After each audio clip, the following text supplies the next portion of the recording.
बेळगाव उत्तर मध्ये हिरवळ वाढवण्याचा आणि सार्वजनिक सोयी सुविधा उन्नत करण्याचे एक महत्त्वाचं पाऊल उचलण्यात आलं आहे। बेळगाव उत्तराचे आमदार आसिफ सेठ यांच्या हस्ते श्रीनगर गार्डन आणि रुक्मिणीनगर गार्डनचे पुनर्विकास कामाचा औपचारिक शुभारंभ करण्यात आला। या उपक्रमाची अंमलबजावणी बेळगाव शहरी विकास प्राधिकरण अर्थात बुडाच्या सहकार्याने केली जात आहे। या पुनर्विकास प्रकल्पांतर्गत गार्डनमध्ये आधुनिक पर्यावरणपूरक सुविधा उभारल्या जातील, जसे की नवीन लँडस्केपिंग, मुलांसाठी खेळण्याची जागा, चालण्यासाठी ट्रॅक, बसण्याची व्यवस्था आणि उत्तम प्रकाश योजना। कार्यक्रमात बोलताना आमदार आसिफ सेठ यांनी सार्वजनिक बागीचेचे आरोग्यदायी जीवनशैलीसाठी असलेले महत्त्व अधोरेखित केले।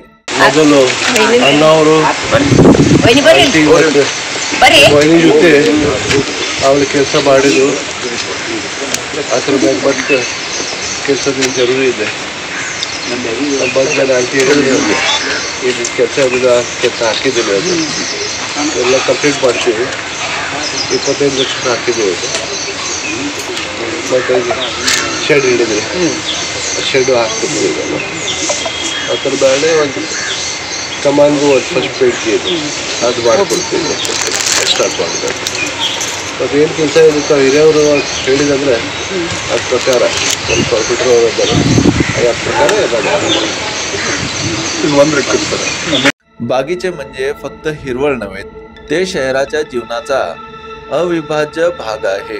इथे कुटुंब एकत्र येतात, मुलं खेळतात आणि नागरिक मनोमोकळे श्वास घेतात, असं आमदारांनी सांगितले। या कार्यक्रमाला बुडाचे अधिकारी, स्थानिक नगरसेवक आणि दोन्ही परिसरातील रहिवासी मोठ्या संख्येने उपस्थित होते।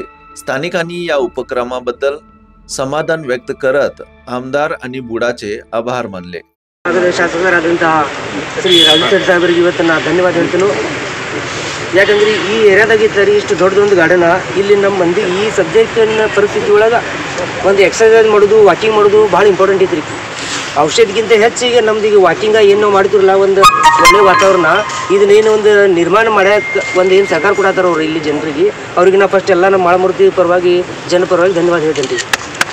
ಇದಕ್ಕಿಂತ ಪೈಲಾನು ಇದು ಜಂಗಲ್ ಇತ್ತು ರೀ, ಬರೋಲ್ಲ ಸರ್, ಇದು ಜಂಗಲ್ ಇತ್ತು ರೀ। ಆವಾಗ ನಾವು ನಗರ ಸೇವಕರು ಇದ್ದೀವಿ, ಆಮೇಲೆ ಆ ಟೈಮ್ಗೆ ನಮ್ದು ಸುರೇಶ್ ಸಾಹೇಬ್ರು ಇದ್ದರು, ಅವ್ರು ಇದ್ದಾರೆ। ಒಟ್ಟು ನಾನು ವಾರ್ಡ್ದಾಗ ಏನೋ ಕೆಲಸ ಮಾಡ್ಬೇಕಂತ ಅವ್ರು ಭಾಳ ಉತ್ಸುಕತೆ ಐತ್ರಿ ಅವ್ರಿಗೆ। ಒಟ್ಟು ಒಂದು ಕಮ್ಮಿ ಅವಾಗ 5-6 ಕೋಟಿ ರೂಪಾಯಿ ಮ್ಯಾಗ ಅವಾಗ ಕೆಲಸ ಮಾಡಿಸ್ಕೊಟ್ಟಿದ್ರಿ ನಾನು ವಾರ್ಡ್ಗಳಿಂದ ಅವ್ರ।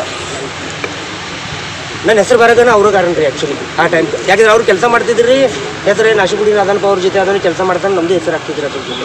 ಈಗೂ ನಮ್ದು ಹಂಗೆ ಐತ್ರಿ ಈಗ ಸಾಹೇಬ್ರ ಜೊತೆ ಅದು ನಾವು ಸಾಹೇಬ್ರಿಗೆ ಹೇಳಿ ಎಲ್ಲೆಲ್ಲಿ ಕೆಲಸಗಳು ಆಗತ್ತವ್ರಲ್ಲ ರೀ, ಅವ್ರ ಹೆಸರು ಜೊತೆ ನಮ್ಮದು ಸಣ್ಣಗೆ ಎಲ್ಲಿ ಹೆಸರು ಬರೋದಿದ್ರಿ, ಅದಕ್ಕೆ ಅವ್ರಿಗೆ ನಾ ಧನ್ಯವಾದ ಹೇಳ್ತೀನಿ ರೀ।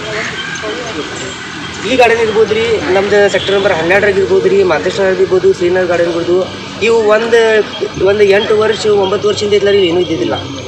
ಯಾವಾಗ ಸೇಟ್ ಅಂತೇಳಿ ಏನು MLAಗಳು ಬಂದಿರಲ್ಲ ರೀ, ಆ ಟೈಮ್ಗೆ ಇಲ್ಲಿ ಎಲ್ಲ ಡೆವಲಪ್ಮೆಂಟ್ ಆಗೋಕ್ಕೆ ಕಂಟಿನ್ಯೂ ಚಾಲು ಆಗಿದ್ವಿ। ಮತ್ತು ಈಗ ನಡುಗೆ 5-6 ವರ್ಷ ಆದ್ಮೇಲೆ ಐತಿಲ್ಲ ರೀ, ಈಗ ನಡುಗೆ ಐತಿಲ್ಲ ರೀ, ಮತ್ತೆ ಇಲ್ಲಿ ಕೆಲಸಗಳು ಸ್ಟಾಪ್ ಆಗಿದ್ವಿ। ಈಗ ಮತ್ತೆ ಈ ಏರಿಯಾದಾಗ ಕೆಲಸಗಳು ಸ್ಟಾರ್ಟ್ ಆಗ್ಯಾವ ರೀ, ಅದಕ್ಕೆ ನಾ ರಾಹುಲ್ ಶೇಖ್ ಸಾಹೇಬ್ರು ಧನ್ಯವಾದ ಹೇಳ್ತರು।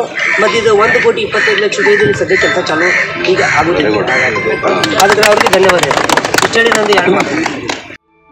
हा प्रकल्प पुढील काही महिन्यात पूर्ण होण्याची अपेक्षा असून संपूर्ण मतदारसंघात नागरी सुविधा सुधारण्याचा व्यापक दृष्टिकोनाचा हा एक भाग आहे। Voice of Venugram, Belgaum.